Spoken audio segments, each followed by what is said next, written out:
Naruto's eyes fluttered open, his hair blocking his vision.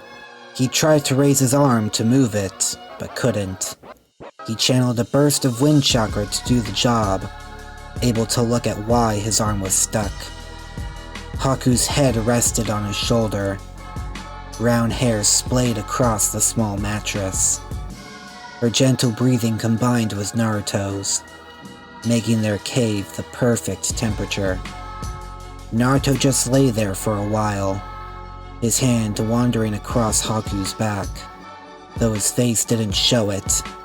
His joy was through the roof. His pounding heart is what finally made Haku wake. "Did you let me sleep in again?" a raspy voice asked. Naruto smiled. "You're the one who's keeping me here." Haku's hand traveled up his chest, caressing his whisker marks. "If you don't go soon, you may be late for your meeting." Naruto groaned. "Do I have to go? Meetings are more Tsunade's thing." "Even when you know who's going to be there?" Haku murmured, sitting up. Naruto sighed. "You're right, I'll get going." He pulled Haku closer, their lips locking. Haku's eyes remained closed, lips still pursed. She only looked when she felt Naruto stand up. The blonde now wore a black cloak with orange flames, reminiscent of old Hokage robes. "I love you," Naruto beamed, vanishing in a swirl of leaves. He reappeared at the Hokage office, Tsunade leaning over the desk. "Good, you're here. Now you and your father can get to that meeting," the head medic said.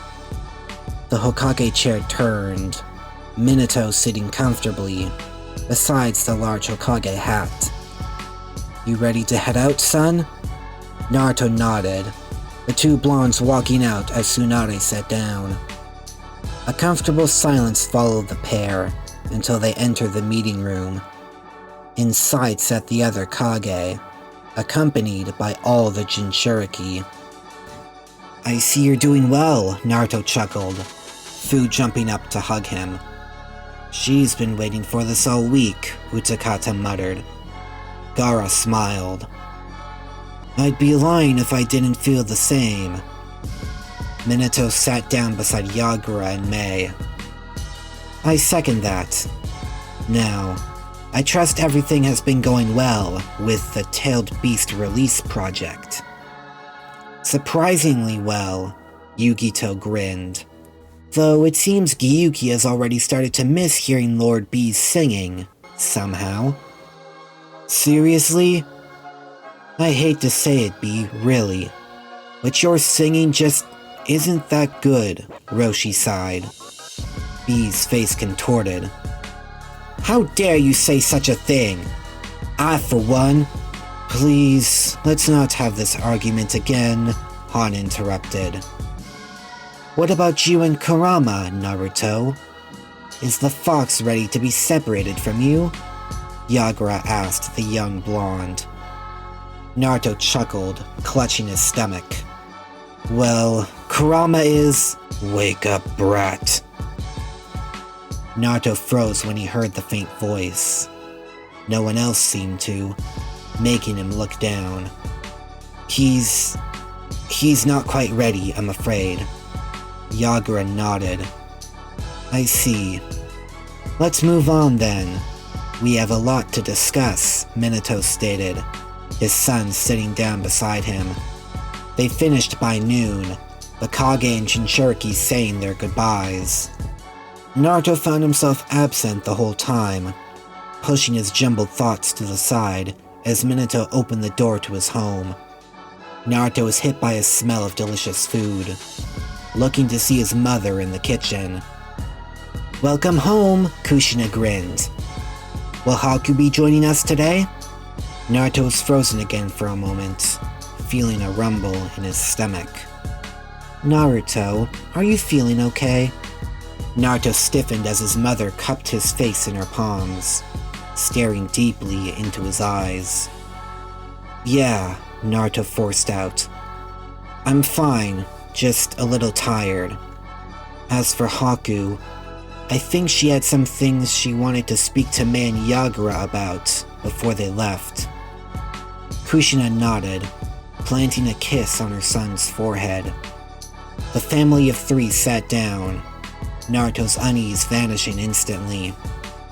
Afterwards, Minato left for the Hokage office, leaving the two Uzumaki alone. I got word from Karin. She said she wanted us to visit the hidden whirlpool village soon, Kushina informed, staring at her silent son. Is something wrong, Naruto? Naruto glanced at his mother. What would you say if I told you I don't belong here? And where is here, exactly? I don't know, Naruto admitted. Something just feels off. Kushina chuckled. Maybe that's just because you're young.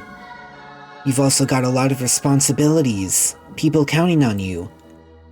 Perhaps you just need to unwind. Don't listen to her. Naruto smiled. Maybe you're right. Something to take my mind off things. Thanks, Mom. I needed that. Anytime. Just remember, Naruto, I will always love me, I know, Naruto finished, running off with a thin smile. He wandered into the Uchiha district. He stood frozen at the sight of so many people filling the streets. Was it always like this? He murmured. Hello there, Naruto. I didn't expect to see you here today. Naruto turned, fists raising at the sight of Itachi. What are you doing here? Naruto asked darkly. Well, the Anbu haven't had much to do recently. That said, you could say the same about shinobi in general. All thanks to you. Naruto lowered his hands at the sight of Itachi's smile. His voice stayed low, however. Where's Sasuke? I wanted to spar with him. Him and father should be almost done at the police station by now. I can send him your way if you'd like. Naruto nodded, turning to leave. His body refused to relax, mind continuing to spin. Snap out of it. Snap out of it, knucklehead. Shut up, will you? The blonde snapped. Wow, someone is jumpy today. Naruto whipped around to Sakura staring up at him. Hinata, Ino, and Tenten walking a short distance away. Sorry. Did you need something? Naruto muttered. Sakura nodded. You're the best. Maybe the only one to ask for an opinion on this. Sakura held a dress in front of her body. It was ice blue with white trimming. Snowflake patterns covered the sash. It's not your style, honestly, Naruto stated. It's not for me, silly. It's for Haku. Did you forget she was interested in something new to wear off-duty? Naruto stared. Haku would look good in almost anything. But what? Sakura asked, confusion on her face. Naruto blinked. Haku is dead. Sakura broke into a fit of giggles. Did you hit your head or something? Haku woke up next to you, didn't she? Naruto didn't respond, expression as hollow as his chest. His hand traveled from his still heart down to his pulsing stomach. It's not real, brat. You need to wake up. Naruto weaved hand signs, wind bursting out of his feet. Soul speed brought him towards the Hokage monument. Tsunade's face sat beside his father's, which made his mind pause. He fell into the streets, kicking up a cloud of dust. I wasn't sure back then, when Kakashi asked what our goals were. Do I want to be Hokage? Is that really my ultimate goal? Or has it changed? Naruto looked up, his face now half carved into the stone above. Being Hokage wouldn't be bad. I do a lot of good protecting the leaf. But there was something else I wanted to do. Someone else I wanted to be. Naruto looked at his dirty hands, a golden ring now adorning one of them. That's right. I wanted to be with her. I wanted to wake up every morning and find her next to me. I wanted us to grow old together. Raise children, maybe. I loved her. I still love her. But she's gone now. Forever. Naruto, you were looking for me? Sasuke asked, now standing beside the blonde. Naruto turned to him slowly, hands clutching his stomach once more. Come on, idiots. I don't have all day. I was going to do some work with Kakashi and Lord Hiruzen before you asked for me, Sasuke stated, walking away.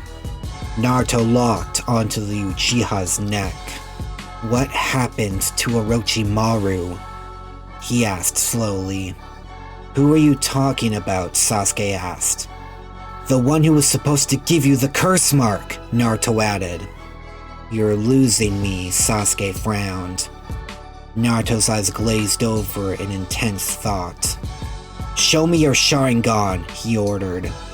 Sasuke huffed, but did as he was told, revealing his 3 Tomoe. Show me your full Sharingan, Naruto snapped. Sasuke's shoulders sagged, his Mangekyo Sharingan flaring to life. This isn't possible. Itachi is still alive, so you can't have those eyes, Naruto forced out, breathing growing faster and shallower.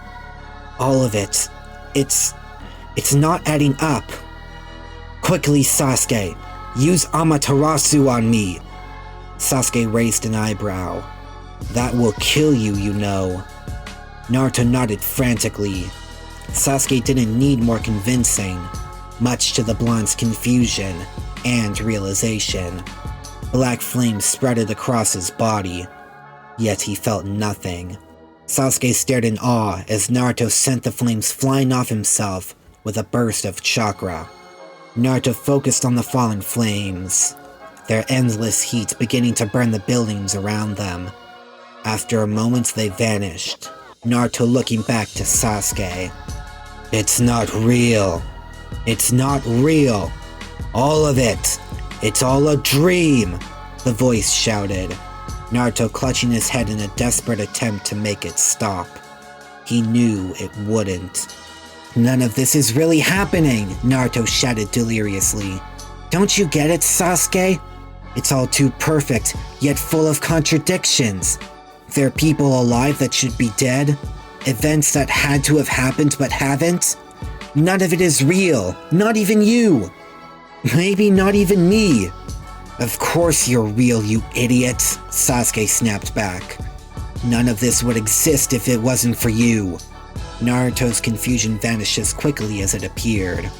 Sasuke, you're putting into words what my conscience can't understand, right? This whole place is a dream, Sasuke continued. You know it's true. You need to listen to Kurama. You need to wake up!